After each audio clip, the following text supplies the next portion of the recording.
started at a summer camp riding and just enjoying, and then it kind of evolved into owning horses. My parents said we would never own horses, and 3 horses later, we owned horses and showed Morgan horses all through 8 years old up until present day, till 25 years old. I train Morgan horses professionally, and I've done so off and on for about, I would say, 7 years. It's been probably in the past 4 that it's been very consistently on and working horses for a living. I was the assistant trainer for probably 5 years of those 7, and then some outside jobs put me in more of a lead position for the remaining 2 years. So I have not been the head trainer for very long. I am the head trainer currently at my current position. I am the one and only. Ryne is great at his job because he applies the knowledge he's gained through life with horses and without, and he continues to learn, and he lets the horses teach him. Training a horse is teaching an animal to do a job that it's successful at and that it's happy doing. Whether that's driving with a carriage behind it or someone riding it, whether it's for show riding purposes or just pleasure riding on the trail, or just being handled in general. My approach to training horses, I would say, is to not rush it. So taking your time, making sure the horse is aware of all of your basics. So being handled safely, being able to be haltered and led around, and making sure they're solid in all of those before you move on. Because I would much rather set good habits than have to break bad ones.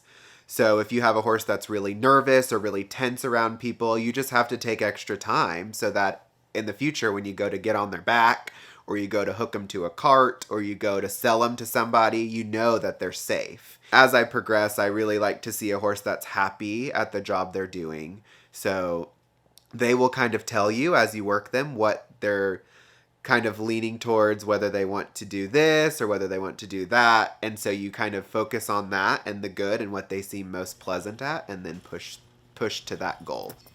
They're individuals and they take time. No matter, you can't just pump them out like machines. You have to really take time and know how they learn and how they learn best. My job encompasses really general care and maintenance of horses all the way to starting young horses in their first few days of training. So working horses that are finished and maintaining them and making sure they're ready to go to the horse show, managing breeding stock that is not being worked but still needs to be taken care of and healthy, and also horses that are aging out, maintenance, making sure they're a healthy weight, they have all of their vaccinations, all of their health care taken care of, and just giving them good quality of life. So not just the glamorous showing and training of horses, but also managing the ones that don't go to the horse show necessarily that still need care. A daily routine for me looks like waking up, getting ready, heading to the barn around 7:50, 8 o'clock, feeding all 35 horses on the place, making sure they're all eating and happy and healthy. Then going into the barn about 8:30 or 9, starting to get horses ready to work, pulling them out, brushing them off, saddling them, putting the correct tack on for the day, depending on what they're going to do. Breaking for lunch, and then starting up again after an hour with finishing working horses, if any of them need any medical care or any maintenance besides just brushing and checking over, tending to that. Some scenarios that would make my day change or change the flow of it would be if the farrier comes to either put shoes on or trim horses' feet. The veterinarian comes probably not super often because you don't want to have problems, but about, I would say on average, once every 2 weeks. So making sure there's enough time to get horses worked as well as attend to those new people coming into the schedule and making sure all their needs are met.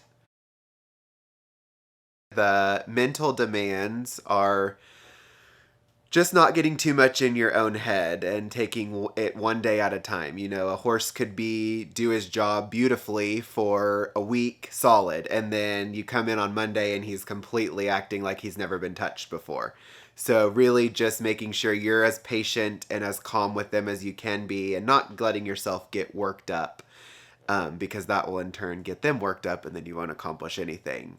Physically, I've tried to stay as physically fit as I can throughout my life, but it is very tiring riding upwards of 10 to 15 horses a day. You're on your feet, you're walking around, you're saddling, you're unsaddling, and saddles are not, all of them are not light. So doing that, and then emotionally you're very invested in the animals and the humans that ride them. You want the team to work very well together. You want the animal to perform happily to the highest level it can. So just if one's not going as well or seems not as bright or excited that day, you really feel that as a trainer, and you wonder, what can I do to help that horse be in the best environment it can be?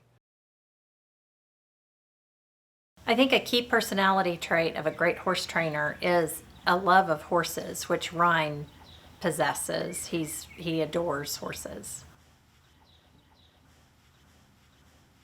I think Ryan's legacy as a horse trainer will be that he was great at his job and presented horses to the best of their capability and communicated with the horse and the owners, was a great caregiver, integrity, honesty, and always helping the horses and people enjoy the sport of horseback riding.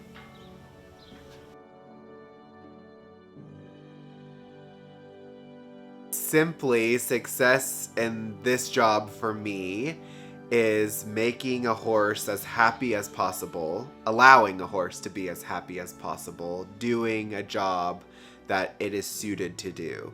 So whether that is being a trail horse or someone's best friend, or being open world champion, highest caliber of its division, as long as the horse is happy and successful and knows its job and can execute the things that I've tried to teach it and the things that we've tried to accomplish, that is success to me.